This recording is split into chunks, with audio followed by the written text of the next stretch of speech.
"Ma'am, you don't belong here." The words cut clean through the steady hum of City Hall's morning crowd, sharp enough that several conversations nearby faded into silence. Officer Mark Collins stood squarely in the middle of the security checkpoint, one hand resting near the metal detector while the other lifted slightly, as if forming an invisible barrier in the air. In front of him stood a woman who did not appear hurried, not frustrated, not even surprised. Danielle Brooks simply paused.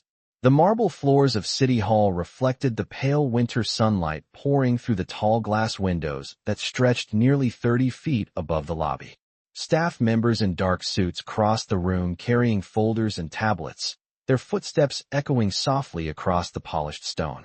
The woman Collins had stopped looked nothing like the officials usually moving through those doors. Her coat was simple navy wool, the kind someone might wear to a quiet community meeting rather than a government building buzzing with aides, council members, and press. A worn leather briefcase hung from her hand, the edges softened with years of use. Collins studied her again with the casual certainty of someone who believed he had seen every kind of visitor before. "Staff entrance is around back," he added, nodding toward the glass doors behind her that opened onto the street where delivery trucks idled along the curb. Danielle's eyes moved briefly across the room, calm and observant, as though she were memorizing the rhythm of the place rather than reacting to the man blocking her path. A city clerk walking past slowed slightly, sensing the tension that had begun to ripple through the lobby. Danielle lowered her gaze for a moment and adjusted the handle of her briefcase before answering in a voice so steady it almost blended with the quiet echo of footsteps around them. "I'm here for the 10 o'clock meeting." Collins let out a short breath that sounded halfway between a laugh and a sigh. "Not dressed like that, you're not." His radio crackled softly on his shoulder as he shifted his weight. Somewhere behind them the elevator doors opened with a gentle chime, and another group of officials stepped into the lobby, but the movement around the checkpoint slowed as a few curious glances drifted toward the exchange. Danielle did not step back. She did not argue either. Instead, she looked at the badge scanner beside the metal detector as though considering something simple and obvious that everyone else had overlooked. Collins reached forward suddenly and lifted the temporary visitor pass clipped loosely to her coat pocket. The plastic badge slipped from his fingers and tapped against the marble floor with a quiet, hollow click that echoed farther than anyone expected. For a second, the entire checkpoint seemed to pause around that small sound. Danielle bent calmly to pick it up. When she stood again, she held the badge lightly between two fingers, brushing a trace of dust from the edge before sliding it back into place. Collins crossed his arms now, certain of the judgment he had already made. "You people always try to walk straight through the front," he muttered under his breath, loud enough for the nearby staff to hear. Danielle's expression did not change. She simply met his gaze with the kind of quiet patience that made the noise of the lobby fade even further. "Officer," she said gently, her voice steady as the morning light stretching across the marble floor, "you might want to check that assumption." Collins reached for his radio. "Security, I may need assistance at the front gate." And as the words left his mouth, several people in the lobby instinctively slowed their steps, sensing that something far bigger than a routine checkpoint delay was about to unfold. Officer Mark Collins kept his hand on the radio for a moment after speaking, his eyes never leaving Danielle Brooks as though he expected her to suddenly admit she had made a mistake and step aside. Instead, she stood exactly where she had been, calm and steady beneath the tall ceiling of City Hall. Around them, the morning rhythm of the building continued, but with a subtle hesitation now. Conversations lowered. Footsteps slowed. The marble lobby carried sound in a way that made even quiet tension travel across the room. Danielle adjusted the strap of her leather briefcase and looked toward the large wall clock mounted above the reception desk. The second hand moved with a soft ticking motion that seemed louder than usual in the quiet air. 9:52 in the morning. 8 minutes before the meeting she had planned to attend. She inhaled slowly, not with frustration but with patience, as though delays like this were something she had learned to expect long ago. Collins studied her posture again. No raised voice. No nervous shifting. She stood with a quiet confidence that did not match the simple coat she wore or the absence of any official escort. In his experience, people who truly belonged inside City Hall usually carried visible signs of authority. They arrived with assistance. They carried laminated badges on bright lanyards. They moved quickly because others were waiting for them upstairs. Danielle Brooks had none of those signals. She stood alone with a briefcase that looked like it had traveled many miles and a visitor badge clipped neatly to the front of her coat. Collins gestured toward the security scanner again. "Ma'am, I am going to ask you one more time to use the correct entrance for visitors." Danielle's eyes moved briefly across the checkpoint, noting the metal detector, the small plastic trays where people placed phones and keys, the sign that listed the building's rules in bold lettering. Her voice remained calm. "Officer Collins, correct?" The way she said his name made him pause for half a second. His badge was visible, of course, but most visitors never bothered to read it. "Yes," he answered cautiously. Danielle nodded slightly. "Then you know the meeting on the 4th floor begins at 10 o'clock. Collins narrowed his eyes. "Only authorized personnel attend meetings on the 4th floor." "That is correct," Danielle replied softly.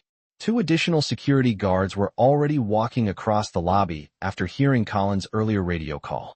Their dark uniforms stood out against the polished white marble as they approached the checkpoint. A small group of staff members had begun gathering near the reception desk, pretending to check their phones while watching the situation unfold. Danielle noticed them but did not acknowledge the attention. Instead, she lifted the visitor badge again, holding it between her fingers as if studying it carefully.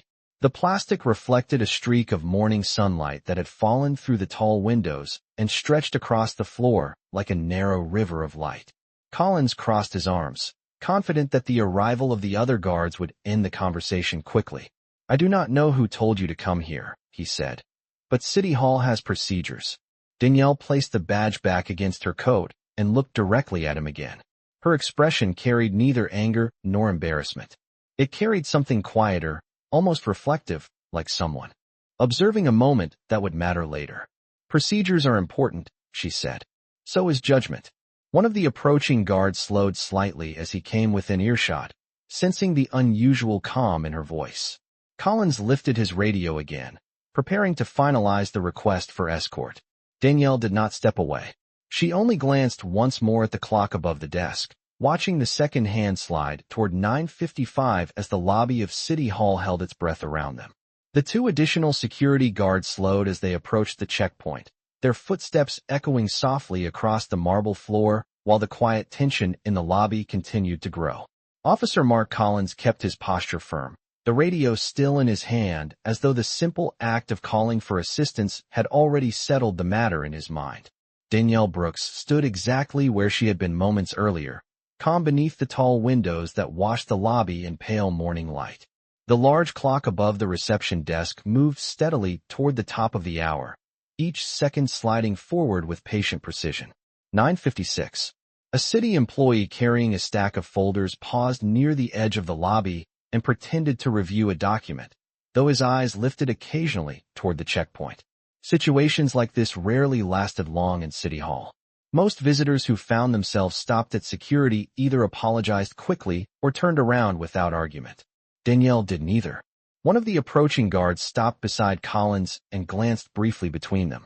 "Is there a problem?" he asked in a neutral tone. Collins answered without looking away from Danielle. "Unauthorized visitor attempting to access restricted floors." Danielle tilted her head slightly, as if considering the phrase carefully. The guard's eyes moved toward the visitor badge clipped to her coat. "Ma'am, do you have identification with you?" Danielle nodded once and opened the worn leather briefcase she carried.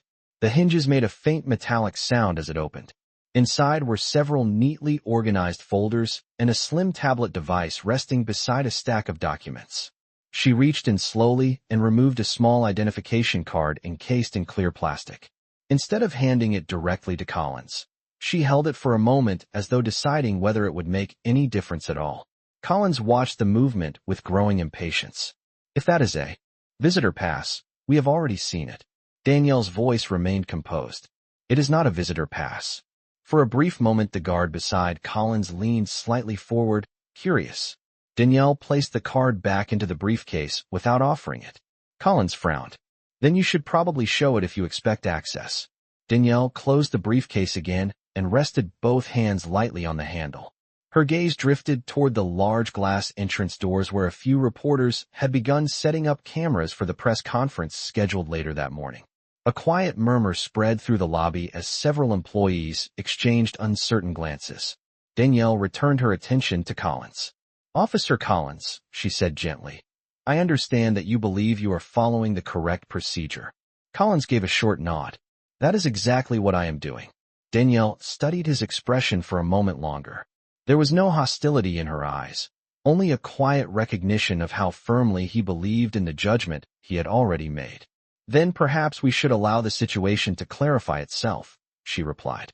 Collins shifted his stance, clearly unconvinced. The guard beside him spoke again, this time more cautiously.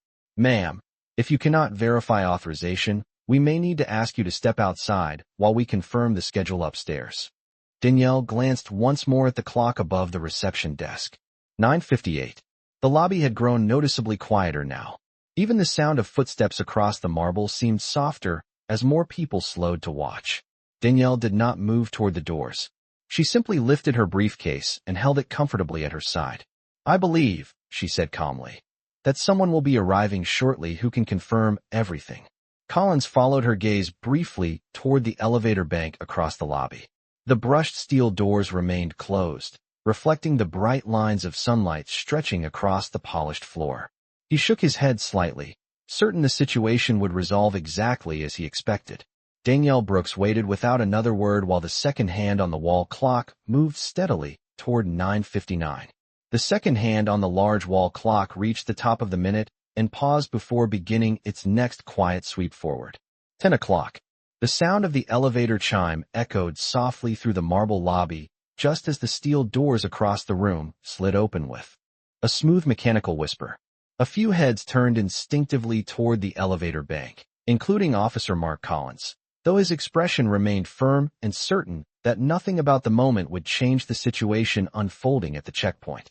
From the elevator stepped 3 city officials moving in a tight cluster, their polished shoes tapping across the marble floor with the practiced urgency of people accustomed to schedules that ran down to the minute. At their center walked Mayor Robert Whitaker, a tall man in a dark charcoal suit whose presence often shifted the tone of a room the moment he entered it. The quiet murmurs that had been drifting through the lobby faded almost immediately as several staff members straightened their posture and stepped aside to clear a path. Collins noticed the movement, but did not step away from the security station. His attention returned quickly to Danielle Brooks, who had not moved even an inch from where she stood.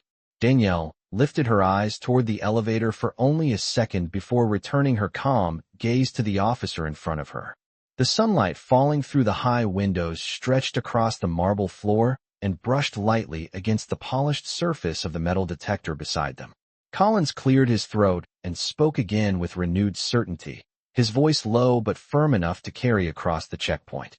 "Ma'am, this is the last time I am asking you to step aside so we can verify your access." Danielle did not respond immediately. Instead, she glanced toward the officials approaching across the lobby as the mayor and his aides moved steadily closer to the security checkpoint. Their footsteps created a soft rhythm against the marble floor, a sound that slowly drew the attention of nearly everyone standing nearby. A receptionist near the front desk lifted her head and watched the approach carefully. One of the security guards beside Collins shifted slightly, noticing that the mayor's path appeared to be heading directly toward the checkpoint. Danielle spoke quietly after a moment, her voice steady and composed. "I believe the verification is already on its way." Collins followed her gaze again, this time noticing the small group approaching with greater attention. Mayor Whitaker's stride slowed slightly as he moved across the open lobby, his eyes scanning the room with the practiced awareness of someone who spent much of his time reading the subtle atmosphere of public spaces. As he came closer, his attention settled briefly on the small gathering forming near the security checkpoint. Collins straightened his posture automatically, still confident that he was simply handling a routine situation involving a visitor who had misunderstood the building's access rules. Danielle Brooks remained completely still, her briefcase resting comfortably at her side. The sunlight reflected gently from the polished marble around her shoes as the mayor approached within a few yards of the checkpoint. One of Whitaker's aides leaned toward him and spoke quietly, but the mayor had already slowed his steps. His gaze moved from Collins to the 2 additional guards, and then finally rested on Danielle. For a brief moment, the lobby grew noticeably quieter, the usual sounds of conversation fading into the background as if the building itself were waiting. Collins nodded respectfully toward the mayor, while keeping his attention fixed on the woman he had been trying to remove from the checkpoint only moments earlier. Danielle met the mayor's eyes with the same calm expression she had held since the moment she entered the lobby. Neither of them spoke right away. The second hand on the clock above the reception desk continued its steady motion, while the morning light shifted slowly across the floor, and the entire room seemed to pause on the edge of something that had not yet been revealed. Mayor Robert Whitaker stopped a few feet from the security checkpoint, his presence quiet but unmistakable in the center of the marble lobby. The aides behind him slowed immediately, exchanging brief glances as they noticed the unusual stillness around the metal detector. Officer Mark Collins straightened his shoulders and gave a respectful nod, confident that the arrival of the mayor would quickly confirm the routine nature of the situation. "Good morning, sir," Collins said with professional calm. "We are handling a visitor access issue." Mayor Whitaker did not answer right away. His eyes moved from Collins to the two additional guards standing beside the checkpoint, and then finally settled on Danielle Brooks. For a moment, the mayor's expression showed something subtle, almost like recognition mixed with surprise, but the look passed quickly behind the composed discipline of a seasoned public official. Danielle stood exactly where she had been throughout the entire exchange, her posture relaxed yet steady, the worn leather briefcase resting at her side. The quiet in. The lobby deepened as several city employees paused their morning routines to watch. Collins noticed the attention and decided to clarify the situation before the moment grew more complicated. "This woman claims she has a meeting upstairs," he explained. "However, she cannot verify authorization and does not appear on the visitor schedule." One of the guards beside him nodded slightly, as if supporting the explanation. The mayor listened without interruption, though his eyes remained fixed on Danielle with a careful focus that did not go unnoticed by the staff standing nearby. Danielle returned the mayor's gaze calmly, as though this moment had simply arrived right on time. Collins continued, confident that he was demonstrating proper procedure. "We asked her to step outside while we confirm access. She declined." Danielle finally spoke, her voice gentle and steady in the quiet air of the lobby. "I told the officer someone would arrive who could verify the situation." The mayor inhaled slowly, the faintest trace of a smile appearing at the corner of his mouth, as if he understood something that no one else in the room had yet realized. Behind him, one of his aides shifted slightly, glancing from Danielle to the officers with visible confusion. Collins folded his arms again, certain the explanation would support his decision. "City Hall has strict protocols," he added. "We cannot allow anyone into restricted areas without confirmation." Danielle did not argue. She simply adjusted the badge clipped to her coat and glanced briefly toward the large clock above the reception desk. The second hand moved past 10 o'clock and continued its steady circle across the white face of the clock. The morning sunlight that filled the lobby now stretched farther across the marble floor, catching the polished edges of the metal detector and the reflective glass of the entrance doors. Mayor Whitaker finally spoke, his voice calm, but carrying clearly through the quiet space. "Officer Collins," he said thoughtfully, "how long has this conversation been going on?" Collins hesitated for only a second. "Just a few minutes, sir." The mayor nodded slowly as though considering the answer carefully. His attention returned once more to Danielle Brooks, and this time the recognition in his eyes did not disappear. The aides behind him exchanged another puzzled glance as the mayor stepped slightly closer to the checkpoint. The room remained silent, waiting, while Collins still believed he was moments away from hearing the mayor confirm that he had handled the situation exactly the way protocol required. The quiet in the marble lobby stretched longer than anyone expected.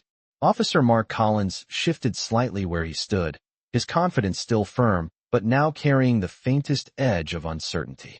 Mayor Robert Whitaker stepped one pace closer to the checkpoint, the polished soles of his shoes making a soft sound against the marble floor. The two additional security guards beside Collins straightened automatically, sensing that the moment had changed in some subtle way they could not yet explain. Danielle Brooks remained composed, her hands resting lightly on the handle of her briefcase, while the sunlight from the tall windows traced a thin line across the polished floor near her feet. Several staff members had gathered along the edges of the lobby now, pretending to check their phones or adjust folders while quietly watching the exchange. The usual rhythm of morning activity had slowed almost to stillness. Mayor Whitaker looked at Danielle again, this time with unmistakable recognition in his eyes. "Good morning," he said calmly. Danielle offered a small respectful nod. "Good morning, Mayor Whitaker." The simplicity of the greeting caused a subtle shift among the people standing nearby. Collins noticed it, but did not yet understand why. From his perspective, the situation was still a routine misunderstanding involving a visitor who had somehow learned the mayor's name. Collins cleared his throat politely. "Sir, we are simply confirming her authorization." Whitaker nodded once, but did not take his eyes off Danielle. For a brief moment, the mayor's expression carried something reflective, almost as if he were replaying the last several minutes in his mind. Danielle watched him quietly, her calm presence unchanged from the moment she entered the building. The large wall clock above the reception desk continued its steady movement, the second hand sweeping past the numbers while the morning light grew brighter across the wide lobby floor. One of the mayor's aides leaned slightly toward him and spoke under his breath, clearly confused by the delay. Whitaker raised a small hand to signal patience without looking away from Danielle.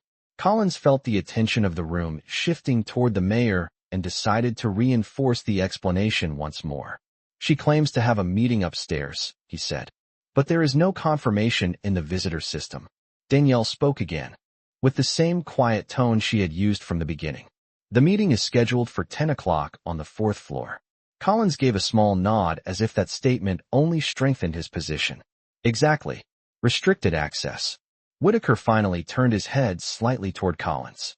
His voice remained calm, but it carried the quiet authority of someone accustomed to being heard without raising it. "Officer Collins," he said, "did you ask her who invited her to that meeting?" Collins hesitated. "No, sir. I asked for identification." Danielle gently opened her briefcase again and lifted the small identification card she had earlier chosen not to present. Instead of handing it forward immediately, she held it for a moment between her fingers. The polished surface of the card reflected a narrow beam of sunlight that had fallen through the tall windows. Whitaker noticed the movement, and the faint smile returned briefly to his expression. Around them, the lobby had become completely silent now, every person within sight watching the small card in Danielle's hand, as though the answer to the entire situation rested on that simple piece of plastic. Danielle lowered the card again without presenting it, her calm gaze returning to the mayor. "I believed someone here would recognize me," she said softly. Collins frowned slightly, still certain that the situation would resolve in the same direction it had been heading from the start. Whitaker looked at Danielle for another long moment, and then he finally turned fully toward Officer Collins as the quiet realization of what had actually been happening began to settle across the entire lobby. Mayor Robert Whitaker turned fully toward Officer Mark Collins, and the faint smile that had rested at the corner of his mouth disappeared into a calm seriousness that carried quiet authority through the marble lobby. For several seconds he did not speak. He simply looked at the officer standing in front of him, then glanced briefly toward the two guards beside the checkpoint, and finally returned his gaze to Danielle Brooks. The stillness of the room deepened as if every person present understood that something important was about to be said. Collins remained confident in his position, though a small uncertainty had begun to settle in the back of his mind. He had followed procedure. He had enforced the rules of access. From his perspective, the situation was simple. The mayor's voice finally broke the silence, steady and clear. "Officer Collins," he said slowly, "you mentioned that you were verifying authorization." Collins nodded once. "Yes, sir." Whitaker took a small step forward and gestured lightly toward Danielle. "Then allow me to verify it for you." Several people standing near the reception desk exchanged curious glances. Danielle Brooks remained composed, her posture unchanged, the briefcase resting quietly against her leg while the sunlight from the tall windows reflected faintly across the polished marble floor around her shoes. Collins waited for the mayor to continue, expecting perhaps the name of a department head or an assistant who had mistakenly scheduled a visitor without proper clearance. Instead, Whitaker looked directly at Danielle and spoke with calm respect. "Good to see you again, Governor Brooks." The words seemed to hang in the air for a moment before anyone in the room fully understood them. One of the mayor's aides blinked in surprise. A staff member near the front desk slowly lowered the folder she had been holding. The two security guards beside Collins looked at each other briefly, unsure whether they had heard correctly. Collins himself stood perfectly still. His eyes shifted slowly from the mayor to Danielle Brooks as the realization began to settle across his expression. Danielle met the mayor's gaze with a polite nod, her voice gentle but clear. "Thank you, Mayor Whitaker." The lobby remained silent except for the faint ticking of the wall clock above the reception desk. Collins felt the weight of several watching eyes now fixed on him as the meaning of the mayor's words became impossible to ignore. The woman he had been attempting to remove from the checkpoint only moments earlier was not a visitor who had wandered into the wrong entrance. She was the governor of the state. Whitaker turned back toward Collins with calm patience, as though explaining something that should have been obvious from the beginning. "Governor Brooks is here for the infrastructure meeting on the 4th floor, he said. "The meeting that begins at 10 o'clock. Collins opened his mouth as if to respond, but no words came immediately. Danielle did not show any sign of irritation or anger. Instead, she simply stood quietly beside the checkpoint, her calm presence unchanged from the first moment she entered the building. Around them, the staff members who had gathered along the edges of the lobby began to understand what had just happened, their expressions shifting from curiosity to stunned realization. Whitaker looked once more at Collins, his tone still measured and respectful. "Officer, it appears that the authorization you were looking for has just arrived." The quiet statement settled across the room like a final piece of a puzzle falling into place, while the morning sunlight continued to spread slowly across the marble floor of City Hall.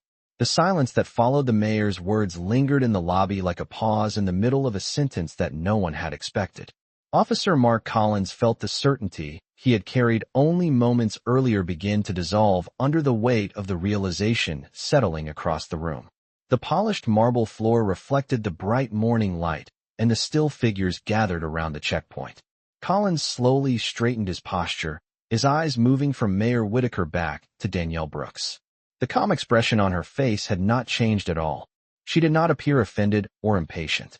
If anything, she looked almost thoughtful, as though the entire exchange had simply confirmed something she already understood about the way people sometimes judged what they saw before asking what was true. One of the guards beside Collins cleared his throat quietly, shifting his weight as the significance of the moment reached him. The mayor's aides exchanged uneasy glances behind him. Near the reception desk, a staff member quietly lowered her phone after realizing she had been holding it mid-motion for several seconds. Collins finally spoke, his voice careful and respectful now. "Governor Brooks, I apologize if there has been any misunderstanding." Danielle did not respond immediately. Instead, she studied the officer for a moment with the same calm attention she had shown since she first stepped through the entrance doors of City Hall. The faint ticking of the wall clock above the reception desk continued to echo softly through the lobby. Danielle inclined her head slightly. "Officer Collins," she said gently, "you were doing the job you believed you were supposed to do." The simplicity of the statement surprised several people listening nearby. Collins seemed unsure whether the words relieved the tension or made the moment feel heavier. The mayor watched quietly while Danielle continued. "Procedures matter in buildings like this," she said. "They protect people and they keep order." Collins nodded slowly. Danielle's voice remained steady and calm. "But procedures work best when they are guided by curiosity rather than assumptions." The words were not spoken as criticism. They sounded more like a lesson offered without anger. Collins lowered his eyes briefly toward the metal detector beside him, replaying the earlier moments in his mind. The visitor badge, the briefcase, the quiet confidence he had dismissed as stubbornness. Danielle adjusted the strap of her briefcase and glanced briefly toward the tall glass windows where the sunlight had grown brighter as the morning progressed. The entire lobby seemed to breathe again as the tension that had filled the space began to ease. Mayor Whitaker placed his hands lightly together in front of him and looked toward the checkpoint. "The meeting upstairs is waiting for us," he said calmly. Danielle nodded. She stepped forward toward the metal detector for the first time since the exchange had begun. Collins immediately stepped aside, moving the small plastic tray out of the way as if clearing a path that had been there all along. Danielle paused beside him before walking through. "Thank you for protecting the building," she said quietly. Collins looked up, surprised by the kindness in the statement. Danielle gave a small respectful nod and continued past the checkpoint. The two guards straightened instinctively as she walked by. Mayor Whitaker followed beside her as they crossed the lobby together, their footsteps echoing softly across the marble floor. Behind them, the staff members who had watched the scene slowly returned to their morning routines, though the quiet lesson that had just unfolded in the center of City Hall would stay with many of them long after the lobby filled again with the ordinary sounds of the day. Governor Danielle Brooks and Mayor Robert Whitaker moved across the wide marble lobby together, their footsteps echoing softly beneath the tall ceiling as the morning light continued to spill through the glass windows along the front of City Hall. The quiet tension that had filled the space only minutes earlier had begun to dissolve, replaced by the steady rhythm of government work returning to motion. Staff members resumed walking across the lobby carrying folders and tablets, though many of them glanced briefly toward the two figures crossing the floor, aware that they had just witnessed something that would likely be discussed quietly in offices and break rooms throughout the building for days to come. Danielle walked at an unhurried pace, the worn leather briefcase resting comfortably at her side, her expression thoughtful but calm. The polished floor reflected the sunlight in long pale lines that stretched toward the elevators waiting across the lobby. Mayor Whitaker matched her pace easily, his hands loosely folded in front of him as they approached the elevator bank. After a few steps, he spoke in a low voice, meant only for her to hear. "I appreciate the patience you showed back there." Danielle offered a small smile that carried more understanding than pride. "Moments like that say more about a building than the speeches inside it," she replied gently. Whitaker nodded as though he agreed completely. Behind them, Officer Mark Collins remained standing near the checkpoint, watching the two officials move across the lobby with quiet reflection. The guards beside him had returned to their posts, but Collins had not yet resumed his routine. He replayed the last several minutes in his mind, remembering the calm voice, the quiet confidence, and the assumption he had made before asking a single question. The wall clock above the reception desk continued its steady ticking while the lobby gradually filled again with the sounds of footsteps and distant conversations. Danielle and the mayor reached the elevators just as the doors opened with a soft chime. Several aides stepped aside respectfully to allow them to enter first. Danielle paused for a brief moment before stepping inside, turning her head slightly to glance once more across the lobby. From where she stood, she could see the checkpoint clearly, the metal detector reflecting a thin band of sunlight, and the officers standing beside it in thoughtful silence. Their eyes met across the distance of the room for only a second. Danielle gave a small nod that carried no judgment, only quiet acknowledgement, before stepping fully into the elevator. The doors closed slowly, leaving the lobby behind as the elevator began its smooth climb toward the fourth floor. Back at the checkpoint, Collins exhaled slowly, adjusting his posture before returning to his station. The lobby around him looked exactly the same as it had an hour earlier, yet something about it felt different now. A lesson had passed through the room without raised voices or confrontation, carried only by patience and the quiet weight of truth. Outside the tall windows, the city morning continued. Under a clear sky, while inside City Hall the steady work of the day moved forward, and somewhere above on the fourth floor a meeting had just begun with the governor seated calmly at the table where she had intended to be all along.